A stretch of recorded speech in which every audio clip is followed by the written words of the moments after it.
I like happy. We won today. Can we start off on a good note? Yeah, well, that's what I was going to say. That second half, especially what you saw from RJ and Seth and Ricky and Armando, what did that sort of tell you about the fight that you seen? No, I was.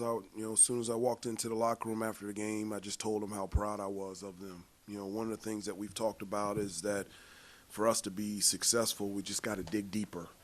It's just, find the joy in how hard it is to be the best that you can be individually and as a team. And it's just going to be difficult at times. You're going to be met with adversity. And so in those times, you have to be connected to the discipline and the details, the things that we talk about and we drill and practice every day. And, with your effort and energy and enthusiasm, you have to dig deeper. And our guys did that, with Pete being injured basically as the game started and, having guys like Jalen Washington and Justin McCoy get extended time and just step up and be huge. And Seth was fantastic defensively, attacking the basket and scoring. And RJ and Caleb and Leaky, and Wake Forest is such a good basketball team, and this was a really important game for us, and I just was really proud of them.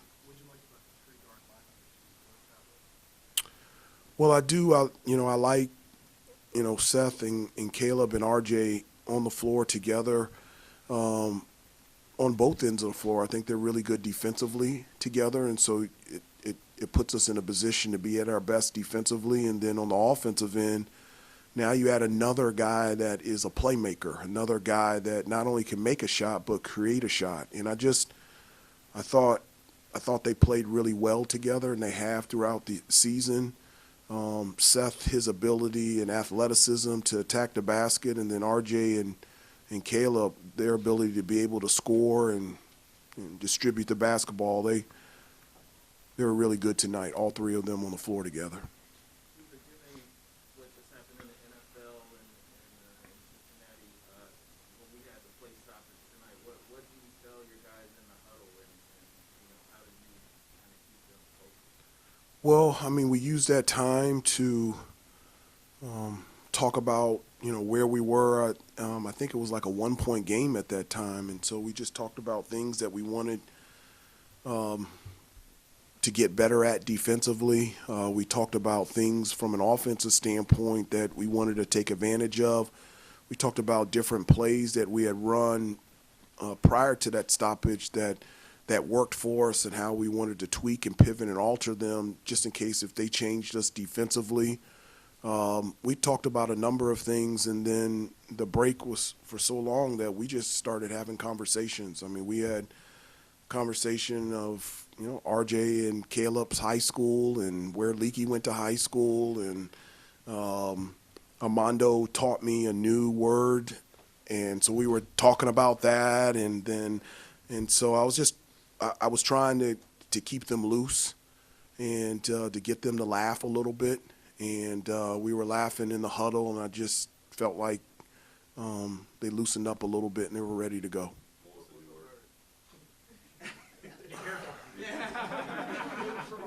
Well, he said motion, motion, like having motion. So Armando said that a couple days ago, and he kept saying it, and I was like, I don't know what that means. And he goes, I said, what does motion mean? He says, you have everything. You've got, you've got a nice car, you've got good friends, you got, your life is in motion.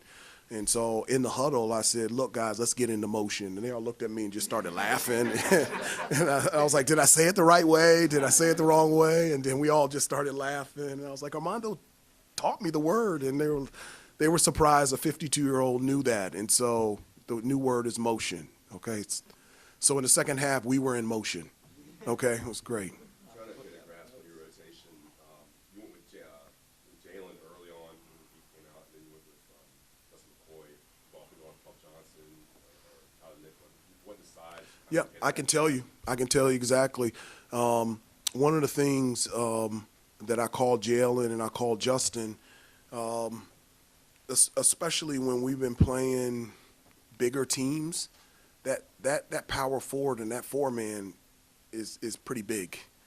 And so, like, their foremans were 6'10", 6'11", and if we go small, I just felt like it put us in a bad situation defensively, and I thought we had to match up with them in terms of size to be able to defend them down low on the post, box out, and rebound. And so that's exactly why I went with a bigger lineup because Wake Forest is so big. What made you transition to small line at the end? Just thought it was working. They were finding a way, and it was a straight ball screen or a double drag was the double ball screen, and they were scoring at will. And so one of the things that they do is they find a play that's working, they'll continue to go back to it. And the lineup that we had in there, we just couldn't defend it. We had to go small. And so going small allowed us to be able to switch 1 through 4 and allowed us to be able to have a man-on-man, and it put us in a better position defensively. Kind of building off of that lineup, Seth comes in there, he's the primary defender on Tyree, he'll give him 2 points the rest of the game. Just how special and how advanced is he as a defensive player for a guy his age that you've seen across your many years with him? Well, I mean, he's, one of the many reasons why that we recruited him. I mean, he's just gifted athletically, and he's a special defensive player. He can stay in front of the ball. He can rebound the basketball. He can make plays off the ball. He can get steals and deflections. He's just and despite his height, he's pretty strong, and so you can't post him up either. And so he's a really special defensive player, but he was really good offensively for us as well. It's late, hang on, it's late, and we'll be back here on Friday, so 2 more questions, please. Hubert, the lift you got from Leaky offensively, Yeah. he has those moments and those sequences where he does that, but it seemed like he just continued to stay aggressive tonight. Is that what you saw out of him, and you've been talking to him about, like, trying to keep his foot down? Well, no, I like that, because there's times where they leave him open, and so Leaky can make shots, and I like when he's aggressive, and if he's wide open, I tell him all the time, I want you to shoot the ball, and if you don't want to shoot it, then drive it and create a shot for somebody else. And I felt like early he hit a couple, and then his confidence just continued to grow. I love when he attacks the basket because he can score, and if he gets fouled, he gets to the free throw line, and he's a good free throw shooter. I love when he's aggressive offensively. The more aggressive offensively he is and becomes more of a factor, we become more dangerous. And so I love it. He was huge in the first half for us.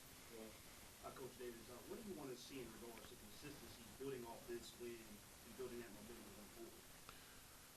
Well, I mean, that's something that we're working on, and something that we've talked about and a lot this year in terms of being consistent with the things that allow us to be the best that we can be out there on the floor. My hope is that we enjoy tonight because we should. It was a hard fought game, and I was really proud of them, and they played extremely well. And then tomorrow just flips to the preparation and the process to be able to match up against a Notre Dame team that has always played us extremely well. And so we have a veteran team, and we understand that it's one of the things I told them before the game. I said, guys, it's time. It's time to go. And, our first practice together was June 27th. And I told them today marks 193 days that we've been together as a group. And so with all the practices, the individual workouts, the weight sessions, the shoot-arounds, the film sessions, we need to be in a place where we can be consistent on the type of team that we want to become. And my hope is we continue to do that for the remainder of the season.